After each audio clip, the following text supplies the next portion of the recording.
Now, breakdowns between boards and executives aren't as uncommon as you might think. There have been numerous cases in South African corporate history where boards and chief executives or other executives have butted heads, and what usually happens is the CEO gets on their pony and rides off into the sunset. No such luck for Old Mutual, however, whose former chief executive, Peter Moyo, has not been fired once but twice and has made it a routine habit of pitching up at the office, usually on a Monday morning. This week, after the public holidays, he popped in on Wednesday morning with a court order that says he's entitled to his job back. Old Mutual keeps rebuffing him and telling him that he can't have his job back, and it's headed to the courts and has become a really messy corporate spectacle. But beyond the excitement and the drama and the tabloid nature of this particular battle, it's a far more serious battle. It's the power of boards, it's the importance of executive management, it's the importance of corporate governance. So we come to Old Mutual to chat to the chairman, Trevor Manuel. Trevor Manuel has been the chairman of Old Mutual now since it was listed in London, and he oversaw then the unbundling of Old Mutual, bringing it back to South Africa, which was supposed to be a huge fanfare of excitement, of a new era of growth. And instead, Old Mutual has found itself mired in controversy as the fight between its chief executive and board has taken some fairly ugly turns. This is Taking Stock. I'm Bruce Whitfield, and Trevor Manuel. This runs the risk of getting quite technical, but essentially, Old Mutual's got shares in NMT Capital. 20% of it, yes. Peter Moyo is the chief executive of Old Mutual. He is also an executive on NMT Capital. This is known, it's disclosed in annual reports, and there's an obligation on NMT Capital every year to pay a certain amount of money to Old Mutual. That money didn't come, and that was then flagged with you. That was flagged with me. There was also a protocol that governed Peter's conduct in managing the risk, always, of conflict. But managing the risk needed to be done in terms of an agreed protocol, and this didn't happen. And for that reason, by the end of last year, the Related Parties Transaction Committee, which is the only board committee that I've never attended a meeting of, they looked at it and they started asking a series of questions of NMT. They got the cold shoulder and came to the board and said, but it's not appropriate for non-executive directors to be toing and froing with a subsidiary. So he's a Nedbank director acting for Nedbank here. He's an Old Mutual director acting for Old Mutual here. And the potential for conflict is there for everyone to see. And in this case, it erupted spectacularly because the money wasn't paid from NMT Capital to Old Mutual. Old Mutual raised this as a concern. Why did it take a full year, from July last year, when this issue was first raised, to him finally being suspended? From February to April, there was a very intensive engagement to try and get the information. Because in order to answer the questions that NMT had put, Old Mutual required information. Like, there was a big distribution of 105 million rand. That went to three directors of NMT Capital. Well, Old Mutual got a little bit on the side. What was the balance sheet of NMT when that distribution was undertaken? Was there what is called technically a solvency and liquidity test? I mean, could NMT demonstrate that by distributing all those dividends, that the company remained both solvent and liquid into the future? And so that became very important technical information to support the decision, and that information wasn't forthcoming. But by now the relationship's broken down, because now you're second-guessing the motives of an executive. By February this year, the moment you start making inquiries, you're saying, I don't trust you. It wasn't quite as stark, but by the end of April, it became like that. And the board met in a very special session on the 1st of May, excluded the chief executive, and considered this matter.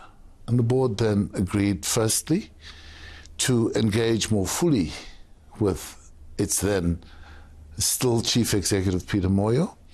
And the second decision was to separate out from NMT. And it wrote to NMT the following day to advise that we would seek to separate and recover maximally what we can out of that arrangement.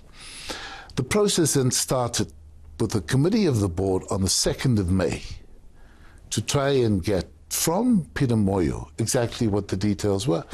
We knew by then that he chaired the board meeting where the decision was taken to distribute the ordinary shares. was he aware of his obligations in terms of his own employment contract that required of him to put Old Mutual first? This was the litmus test. You've just said that a director, when Peter Moyo was at Nedbank, he was wearing a Nedbank hat. When he was at NMT Capital, he would have been wearing an NMT Capital hat. This is where the conflict comes. Yes, except that he could play no executive role at NMT. I'm saying he chaired the board meeting, but the relationship was covered in a protocol which was a central part of his employment contract. There was an expected behavior of him in terms of the protocol, and that was the basis for the questions. Did he behave dishonorably? I think in the view of the board he did. Did he behave illegally? That is a test that we must still get through. There are other interests about the conduct of NMT on distributions, because there were sums of money outstanding to other large lenders, and we aware, because we're a 20% shareholder of NMT, of certain processes by other companies, but that hasn't completely broken into the open yet. I think that when you examine that, the questions you're raising now about dishonorability moving into perhaps illegality are going to be the kinds of questions that become the essence of that inquiry. I mean, this is a fight that has now dragged Old Mutual into the mud. It is a fight that Peter Moyo is certainly in the public domain, running circles around Old Mutual. He's coming to the office. I think he's been here 4 times and been denied access to the building. He's playing a public relations game with Old Mutual. Do you feel like he's winning the PR war? Some of these are temporary, but I think it's because it's an uneven contest. When I sit in the Old Mutual, I take responsibility for a company that is 174 years old. We look to the savings and investment it manages on behalf of so many people across the African continent. We look at the lives of 36,000 employees, and of course we take seriously our responsibility to shareholders. This has to be a long-term commitment. On the other side, everything is about the short term. I'm pretty convinced that Peter Moyo knows that he's not going to walk back and take up his position at his desk and continue as though we were back on the 23rd of May. He knows that the relationship now is broken. So you maximize the pressure to maximize what you can get out of it. And I think this is the unevenness of the contest. And because we're focused on the long term, we can't go around acting in quite the same way. In most cases, if a chief executive or an executive and the board fall out, it's accepted that that is what happens in business. And the executive packs their bags and there's a check and they leave with a handful of money. Was a handful of money ever offered to Peter Moyo at the time, 23rd of May? We terminate your contract, here's the rest of your contract, here's an amount of money to go away quietly. On the 23rd of May, we suspended him. His first question was, how much money will I get? And we hadn't even considered what that would be. We offered an opportunity to work through this quietly. He refused that. There was a period of about 7 weeks when he remained suspended, when what we'd hoped was that there would be some interaction between lawyers representing Old Mutual on the one side and Peter Moyo on the other, and that numbers would be exchanged and you deal with this thing with dignity. It didn't happen, and so on the 17th, 18th of June, we then dismissed him. He also dismissed the attorneys who were then representing him, and when next there was contact, it was about 2 parts of a set of legal actions, which he lodged on the 27th of June.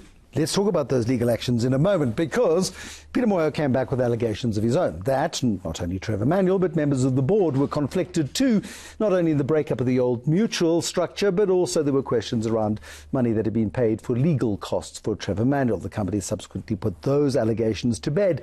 But let's talk about them with Trevor Manuel, who's the chairman of Old Mutual, in just a moment.